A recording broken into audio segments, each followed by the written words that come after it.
Welcome to Saulcast. Tonight we are talking about Better Call Saul, Season 6, Episode 9, titled Fun and Games. And what a fun episode it was. It was fun, and there were games. That's right. This is our instant take. This will be our raw, immediate reactions. We just watched the episode, but as always, we'll do a full recap and analysis later in the week over on our podcast channel, link in the description.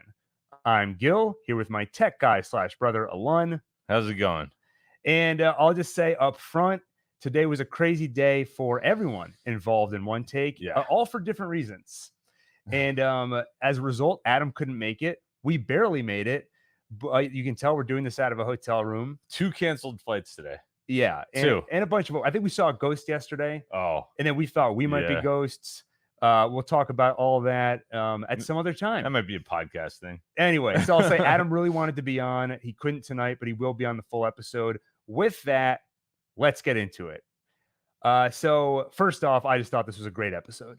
Me too. One of my favorite in the last few. We finally got our this was the moment that Jimmy McGill became Saul Goodman. If there ever was one moment you could point at, this was kind of the literal moment he flipped his hair over his head. That's right. When he became Saul. Logistically, I've been wondering for so long, not even from a storytelling standpoint, just from I'm just really curious. How do you logistically get us into the Breaking Bad timeline? Well, you called it. You called how it would happen. Well, I think I named a few possibilities. Yeah. And so one of the possibilities I named came true, which is they put all the pieces in place. We knew we'd get to a point where there's a Saul Goodman status quo. He is Saul Goodman. He's got the Bluetooth headset. We've even seen glimpses of his home in the cold open of this season. So we had some idea of what that status quo would look like. But basically, they put all the pieces in place, and then they skipped ahead. So one thing that's very interesting, though, is what is the final thing they show us before that time skip? And it ended up being Kim breaking up with Jimmy. What did you think of that as kind of the scene, which leads us into the Saul Goodman we knew from Breaking Bad? Well, I think that's probably the only way this could have gone down without it ending in something horrible for Kim. Right. So I feel like she says like the two of them together are poison for other people, but maybe part of her knows that going down this road will not be good for her or Jimmy either. It's not just the people around them, it's themselves. I mean, the consequences of their actions are clearly not predictable. Right. I want to give Kim a lot of credit and say, like, wow, she really has come to understand this dynamic between them. But at the same time, if you're getting involved in a certain lifestyle, which gets somebody shot in the head right in front of you, part of you is like, what? Maybe I don't want to be part of this. Well, there's certain actions you can take in life that increase the likelihood that you'll get lucky and something good will happen. Right. There's also certain actions you can take in life that'll increase the chance of you getting unlucky. If only the show had a metaphor to describe what you're saying, like a road that you make bad choices to go down that road. Not ringing a bell. I'm gonna call it Bad Choice Road. So this last moment of Kim breaking up with Jimmy, to me, that felt like the last vestige of Jimmy caring about anything real. You even end on the sound of Kim wrapping things up. So you hear the tape going over the moving boxes. That's them packing up the old Jimmy McGill, his old life. Cut to any way you want it. That's the way you need it. And that song is apt for Saul Goodman because he's getting everything he wants. And once you're taping the suitcases, you're not planning to reopen that. If you just zip it, like maybe you'll reopen, move some things around, but once it's taped, it's taped. It always takes me months to unpack. Yeah. I mean, if only she had like the plastic wrap. Do they even have those? Remember they used to have those in the airports? Big Ralph, thank you for the $10. You're an awesome person. It's great to see you here again. Don't fall for the fake. This is not how Kim goes out. Kim and Jimmy set up the breakup scene in the apartment, assuming that Mike planted listening devices during the cleanup. All right, well, there you go. Though I do think, and we're going to talk about this in a moment anyway, I don't think it's the last we're going to see of Kim. Me neither. I think I've been hoping, well, I guess let's talk about Kim for a moment in this decision she made. To me, this was Kim's I did it for me moment, where she shows a ton of clarity. Why didn't she want to stop Jimmy? during that whole scheme with Howard, she was having too much fun. And she knew that would ultimately lead to their breakup. And then one thing I want to call out is a lot of people have been wondering and speculating, are we going to get acknowledgement of the fact that Kim knew about Lalo being alive, when Jimmy didn't? And a lot of people wondered, what purpose could that serve to bring that up? And here, that moment was a way for Kim to clarify that she was the reason that she didn't want to put a stop to this whole scheme. It kind of made her realize how much she wanted to push ahead and realize what being with Jimmy does to her. Yeah. Oh, one thing I kind of appreciated was obviously they are incredibly at fault for the events that transpired, but they both agree they were not the reason Howard died. Right. And it's true. They're not. So I'm glad that they don't put too much of a burden on themselves. Right. We've had a lot of you have to be careful because you start to talk in these very certain terms of it was Kim's fault. It was Jimmy's fault. It was Lalo's fault that Howard died. It was his fault, his responsibility. But like you said, you take certain actions, leads you down a road, bad choice road. So for Kim, I thought this was a very rare moment on this series and Breaking Bad where a moment of a character showing total clarity, not lying to themselves, having a full understanding of why they did the things they did, and then making the right choice. This was, in my opinion, the right choice. It was very hard to watch. I kind of wanted to say to Jimmy while he was begging Kim to stay, Jimmy, you're the smartest guy I know, but even you're too stupid to see. She made up her mind 10 minutes ago. You know exactly what's going to happen. You're watching Jimmy squirm. It's uncomfortable. But did you feel any sense of relief with Kim deciding to leave? I mean, I guess in a way, clearly, I can't think of, maybe my memory's no good here, but I can't think of anything like truly reprehensible, like some of the things he's done in Better Call Saul that he's done in Breaking Bad. Right. I mean, obviously it takes more of a backseat in Breaking Bad because he's not the main focus, but who knows? Like if she was around during the Breaking Bad timeline, they probably would have just kept going down this hill. Bad choice road. Right. And done something really, really bad. Take a shot every time we say bad choice road. Walt probably wouldn't have survived as long, I have a feeling. Yeah, that's exactly what I was thinking, is that it's just so rare on this show to see somebody doing a ton of bad things. Things are getting darker and darker, and you just always watch them dig the hole deeper. We finally saw someone throw the shovel away and get out of the hole before it was too deep. But to Big Ralph's point, now I don't think this was all a ruse. I think it was a legitimate breakup. And I know Big Ralph was joking, and I'm joking right now. But to take a more serious view of the question, will we see Kim again? Is her story truly finished at this point? I hope not. I would like to see what she decides to do now. Obviously, she's not going to be a lawyer now. Right. I did, just hit me this connection between Kim and Nacho, where they both basically were going down bad choice road, and you saw where it ended, like where Nacho ended up. He decided he wanted off way too late. Exactly. And she made the right call. Yeah, I often, and I mentioned this on the Full Take, I think, I often try to kind of parse out what is the difference thematically between Breaking Bad and Better Call Saul. Because on the surface, in so many ways, they seem similar. Take a couple characters and just zoom in on the choices they make and watch them go down a darker and darker path. But I think one of the differences between them is that Better Call Saul kind of blows up the story a little bit. It's not about one person. It's about different people. What are the different motivations that drive people down that path? And it starts to ask other questions about the path. Can you get off it at a certain point? And I think what Nacho tells us is maybe you can, but at a certain point, it's too late.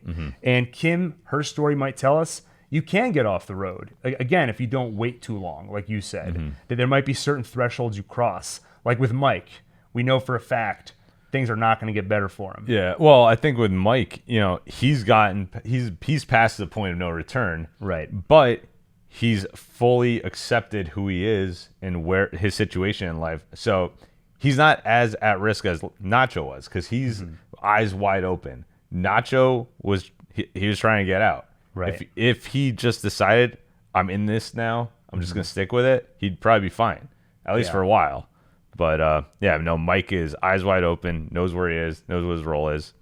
He's not trying anything funny. Yeah, and that was part of Mike's evolution on this show, is we saw him fighting who he was, and it was sending him down a path of self-destruction.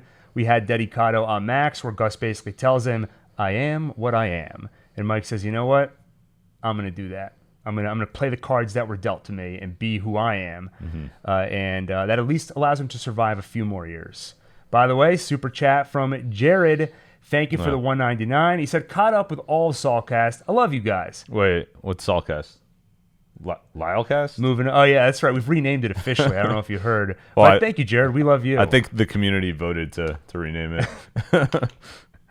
A couple more things about Saul Goodman, because it's just, this is a moment we've all been waiting for, literally since 2015 when the show started. We truly saw Saul Goodman this episode, and I think over time it's become clearer and clearer on this series that Saul Goodman is a mask for the tattered remains of Jimmy McGill, right? He's burying trauma. He's burying the lack of any personal life, right? We kept saying there's a lot of room for them to come up with new things that we don't know. You think it's a prequel to Breaking Bad, so how much can they do with the Saul Goodman character? And you can always point out, we see very little of his personal life on Breaking Bad. Yeah. And now we find out there is no personal life. Yeah, no, that's what I was going to say. Like, even at home, the entire time we see him at home, you don't see an ounce of his personal life, him by himself versus with the prostitute. Right. And then until he leaves the house, even in the shower, he's on the phone with clients the entire time. And even when he's in the shower, he's flipping his hair. He's putting together the Saul Goodman look. Yeah. It kind of reminded me of it's like the new Batman movie where there is no Bruce Wayne. Even when he takes the mask off, he's so dedicated to that character. And, you know, we've been wondering this whole series, once you get to Saul Goodman, how much of that is a mask?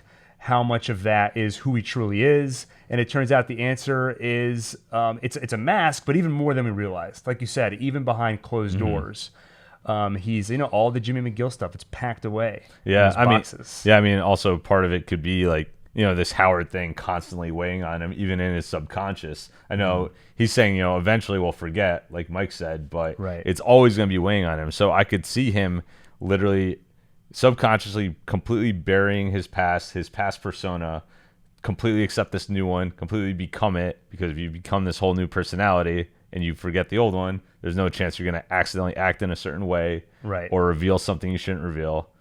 He's forgotten about it. It's what we said last episode where Mike tells him you have to cover. Okay, you got to pretend everything's okay. And Jimmy did that today, and it seems he continues to do that indefinitely. And I think Kim didn't want to do that, or she realized that she couldn't necessarily do that. And also, one more thing I wanted to say based on what you were saying. Oh, yeah, when Jimmy tells her, you know, one day you're going to wake up, brush your teeth. That was him trying to parrot Mike. So after the Fred Whalen incident, Jimmy goes to Mike and he basically, I think it was also after Bagman, and Jimmy basically asks, you know, when does this trauma go away? And Mike tells him one day you'll be able to forget. You'll wake up, you'll brush your teeth. And when Jimmy tries to say it to Kim, kind of falls on deaf ears. It feels sort of hollow. Yeah. Just another thing also, I mean, Saul's basically just constantly doing illegal activities involved in the criminal world. I also feel the more criminal and pseudo evil stuff you do, the easier it is to forget each individual thing. Right, you kind of dilute it just under a lot of awfulness. Exactly. Hammy, thank you for the $2 Canadian.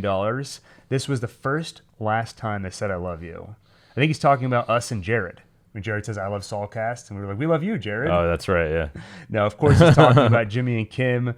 And yeah, I've got to toil a bit on just what exactly it means that we only hear them saying it now. And yeah, I think I want to look back at their entire relationship and put it in perspective. It's something to chew on between now and the full take. And I do believe they love each other. You know, I don't think it was a hollow statement. But Kim says it doesn't matter, and I think she's right. Yeah, I mean, I think like we always felt the relationship was, I think you agreed that it was like a little bit awkward. Like we didn't always like get that feeling of love between them. It kind of felt like they were like roommates just having fun sometimes. Right. But yeah, no, I think this moment it felt truly genuine, and I could almost feel like maybe they weren't saying it as much because part of them knew it was wrong that they shouldn't be having so much fun in this manner. Right. So they didn't want to like always say it out loud. It's almost like the relationship is so precarious and weird. Yeah, you just don't want to poke at it too much. Like or it even might they fall know apart. it's weird. Yeah. And then we have Yash Kapoor. Thank you for the $4.99. Papa Varga calling everyone out with their BS was great. Thoughts on justice and revenge? Yeah, we have to talk about Mike. Let's go to that in a second. First one, just anything else you wanted to say about Saul Goodman and that last scene we saw after the time skip. No. The one thing I wanted to mention, we hear him talk about the public, I don't know if I'm allowed to say this word on YouTube. Debating. Yes, debating, right. The first thing I thought of was Badger, because when he meets Badger, he mixes up the files, and he's like, why would you do that in a Starbucks of all places? You can't do it in the comfort of your own home like everybody else. And who knows, maybe next episode, he's walking into the courthouse, and he finds Badger there, and we're fully into the Breaking Bad timeline. But, so let's talk about Mike a little bit this episode. So we so often see on this show characters looking at something which tells us what they're thinking about, and then they go and do something. So here we had Mike look at the toy that his granddaughter was playing with, thinking about family. Then he thinks about Nacho's father, his family. He looks at the ID, and it's bugging him. And there's Bryn. We know that Mike lost his son, and we've seen him just have... he really doesn't like when a family doesn't get closure after someone's passing, like the Good Samaritan. So he goes to Nacho's father and tries to reassure him. And it's very clear that what he does here, I think he believes he's doing the right thing, but it feels like it's more for him. It's gnawing at him, and it doesn't really seem to do much to make Nacho's father feel any better. Yeah, I mean, honestly, like I was almost like cringing a little bit during that, because I knew exactly how Nacho's father was going to react. Like, Nacho's father doesn't care about vengeance. He lost his son. There's nothing that can be done about it. Killing the people that killed him isn't going to make him feel better. And like, it was so obvious. And Mike, I think he's so far down his path that now he thinks that for him, vengeance helps. And he thinks that that's what other people want too. But yeah. And I think it's, Better Call Saul loves the visual flourish.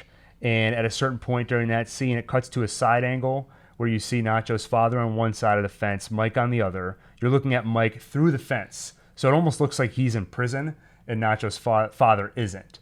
And I think that's such a statement on where Mike is by this point in the series.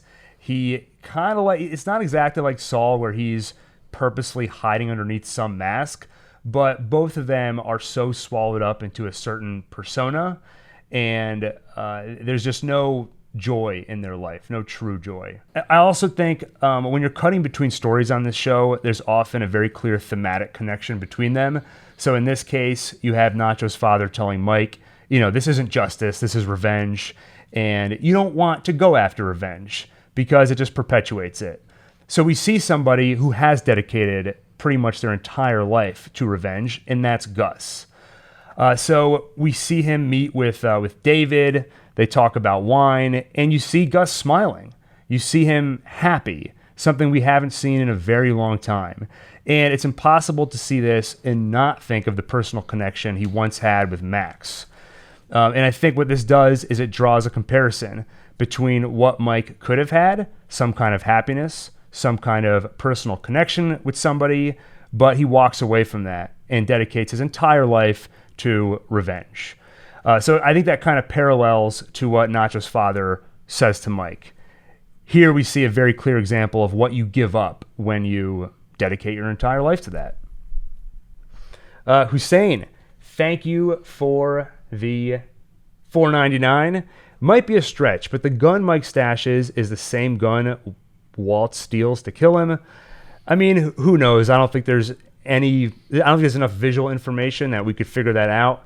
So I'll say you said it might be a stretch, and I'll say I think it probably is a bit of a stretch. Grizzly Industries, thank you for the $19.99. Walter and Skylar seemed like a forced relationship for the plot, but Kim and Jimmy is something you know on paper is wrong, and you see is wrong and know it needs to end, but for me, it hurt to see it end that way. Yeah, I mean, I think they pulled off something pretty amazing on this series where they got you to want them to be together while at the same time knowing they shouldn't be. And I say this all the time when I'm talking about stories, but they usually work best even if you don't like the protagonists. And at times, especially this season, I was not a big fan of Jimmy and Kim, but you want to feel a piece of what they're feeling. And I think in this case, they did an A-plus job throughout the series of getting us bought in on their relationship, understanding why they would be together, but at the same time, kind of hoping they will break up at some point. And so that's kind of what I said earlier about the scene where they do break up, because I felt really bad for Jimmy, but at the same time, I felt a strong sense of relief, mainly for Kim. But I do think, I can't imagine that we've seen the last of her, because what I want is for Jimmy to have the moment that Kim had, that moment of clarity, knowing where you went wrong, and sort of seeing if there is any right choice you can make right now going forward. And I think for Jimmy, that would mean sort of making amends, or at least as much as you can, looking back at your past and sort of unpacking it, to use that metaphor again. So I would love to see Kim show up in the Gene timeline, have some kind of conversation between them.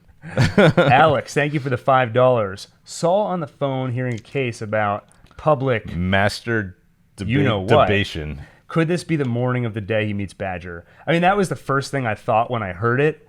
But I get the feeling that in his line of work, he deals with these people a lot. So this might just be one of many. And I'll have to think a bit about the actual timeline, and did they give us enough information to really understand where this is. Okay, Michael Keith, $5. Thank you very much. Cheryl was right. The story makes no sense, but the alternative is too horrifying for guys like Cliff and Rich to even contemplate. I mean, I think for certain people, the story doesn't make sense, but as we've seen, Jimmy and Kim did such a good job of setting him up. And I mean, how often do you find out something about someone and you're like, wow, they are so different from what I thought on the surface. So people find a way. I think Jimmy and Kim did the perfect job setting him up. We talked about this early on in the season, but Howard is a guy that has a lot of energy. And you could read that one way. Wow, that guy's got a lot of energy. And then once you hear cocaine, you say, wow, that guy does have a lot of energy. So they kind of picked the perfect story that you can kind of twist to make it fit with everything else you know. Yeah, but at the end of the day, even if he was on coke, I mean, he was a great guy. Nobody had any issues with him, except Jimmy. Yeah, exactly. So okay, one more thing I'll say, and then we'll see if any other super chats come in or any other questions. But Peter Gould has talked a few times about how he tries not to put too much pressure on the finale of this show. He's not saying that this show will have a final episode. He's thinking about these last series of episodes as the grand finale. And I think we're seeing a lot of that. He's not saving it all for the end. He's kind of chipping away at that finale. So, for example, when we see this memorial scene for Howard at HHM, that felt like a scene straight out of a series finale, because you're seeing a very familiar location, presumably for the last time, and it's filled with a bunch of people, a bunch of supporting cast members like Cliff, Richard, people who I think there's a very good chance we're not going to see them again. So this felt almost like a goodbye to HHM and a goodbye to all these people. The kind of thing you would see in the finale of a sitcom. Like, I think, spoilers for The Fresh Prince of Bel-Air, but I think that series ended with like somebody, I think Carlton maybe taking one last look inside the house and shutting off all the lights. It feels like we got that for HHM. But the great thing is, we know that they keep going. The fact that they told us that Gene is coming, throughout the series with those flash forwards, this feels like if we didn't know that, this could almost serve as the end of the series, and the story would be nothing but a tragedy. Jimmy just morally degrades until he becomes Saul Goodman, and that's who he was for the rest of his days. But the great thing is, we've got 4 episodes left. So we don't just cut there. We get to watch these characters deal with the trauma, see what they do next. And in a way, the next few episodes, to me, it feels like we're approaching an epilogue in some ways. Thank you, Jay, for the $5. When Saul looked back at his car in front of the office, I thought he was going to take it to the car wash, but he just needed a handicap placard. Yeah, they did a great job of showing us about 2 minutes of this Saul Goodman character and just painting such a great picture of his status quo and who he is. You see him giving hookers Nutri-Grain bars. Nice guy. You see his very opulent home, which we've seen before. And yeah, you see him pulling out a handicap sticker so we can get that perfect parking spot in front of his office. His own office. Yeah, exactly. So that was pretty great. Okay, with that, thank you everyone for joining. Thank you for bearing with us. It seems like people can actually hear now, so that's pretty awesome. Yeah. But now I think the stream might be out. So, okay.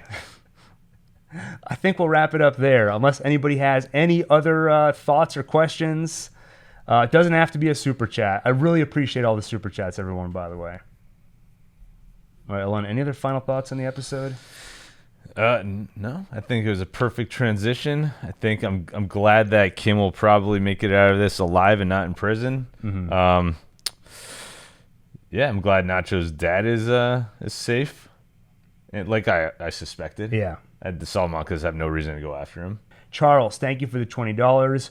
What's the story with Gus and the waiter? We talked about this a little bit earlier. I think that was basically there to show you what Gus has given up in his quest for revenge. So I said in a recent video that Gus had a relationship with Max that was probably romantic. And that caused a lot of people to kind of raise an eyebrow and say, wait, what? I never got that impression. And it's definitely never outright stated, but that is generally the impression I've had, partially because we just never see anyone else in Gus's life who was as important to him as Max. We saw that in Breaking Bad, that Max's death was his reason for going on. His entire life was dedicated to avenging this person, which, sure, that could just be a best friend or a buddy, but usually when you see that in a story, your mind is trained to think this was someone who was the one for you. They were the special person in your life, and they were taken away. And then, of course, you see the fountain, Dedicado a Max, and Better Call Saul. And even in interviews, Vince Gilligan has said, we like to keep things ambiguous, but I think Gus and Max were probably lovers. And so I'm not saying that was necessarily the case here with the waiter, but I definitely saw what's the word here? A sort of, when you're taken with somebody, or just, this to me made him think of Max.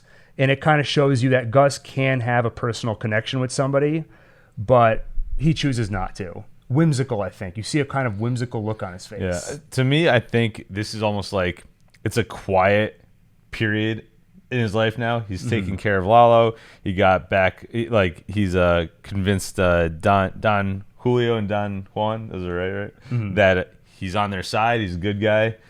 So I think now he's taking this opportunity to just go relax, have a glass of wine, because stuff's about to get crazy in the next timeline. Right. And he doesn't know that yet. Yeah, I think for him, it's less things are about to get crazy and more back to work. Yeah. He's got a bunch of work to do. He's got to build his meth empire under Don Eladio's nose. So for him, it's kind of, here's happiness. Here's me building a connection with somebody. But you know what? I don't got time for that. Mm-hmm. Tell David I had to leave, and he's getting back to work.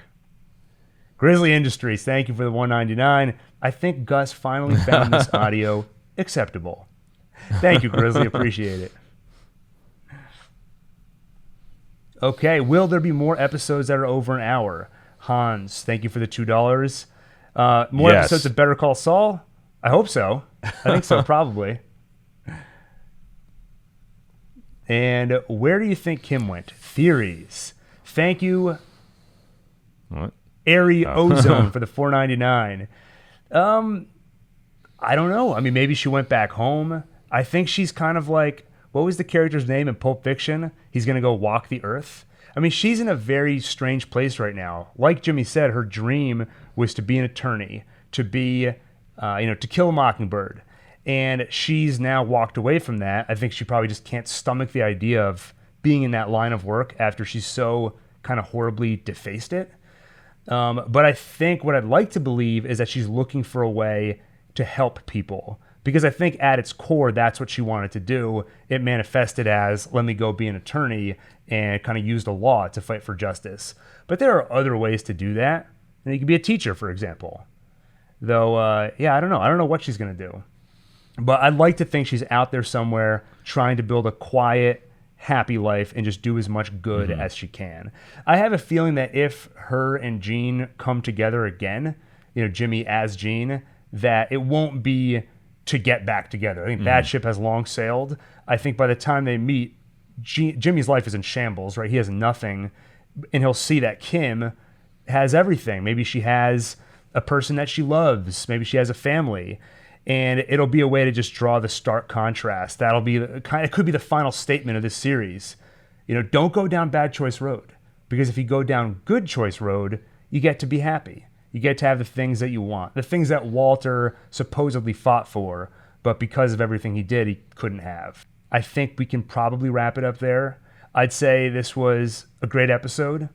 Like I said a few times, this feels like we are chipping away at almost like a 5+ part finale. This was a quiet episode in a lot of ways. Of course, it had that very important ending for Jimmy and Kim, but after a few episodes of violence, this one felt like a lot of cleanup and setup, but not in a bad way. And then, of course, it's almost like to reassure us, like, don't worry, we're getting to the good stuff, because the quote-unquote setup was putting all the final pieces in place for the status quo of the Better Call Saul timeline, so you get it, and you can move on from it. Thank you, HNIC8, for the $1.99. Breaking Bad Easter egg with the motel painting. Love you guys. And we love you. Thank you very much. I'm not sure what Easter egg that is. Me neither. Yeah, we'll have to look that one up for the full take. Grizzly Industries is back. Thank you for the $4.99. So Kim left, but the audio clip of her in court isn't played yet. So Alon, you, like me and Adam, you don't watch the teasers or the trailers. Right. Thanks, Grizzly, for the spoiler. No, I'm just kidding. So the teasers that they showed us in the 6-week break between the first part of the season and the second part, they would just be an interesting image with some audio over it. And there was one where you hear Kim, correct me if I'm wrong in the chat, but I believe you hear her giving her oath, when she became a lawyer. I wouldn't be surprised if we don't hear that in the series. I know that there was at least one line that was in a teaser that Saul said in this episode, so I think some of those lines will show up in the show, but some of them might not. There is precedent for that. For El Camino, there was that one teaser where you see Skinny Pete in jail in the interrogation room, and that was shot just for the promo. So they could just be trying to throw us off. I don't know that we're going to hear it in the show. Jay, Kim becomes an attorney again to defend Gene. Book it. Thank you for the $2.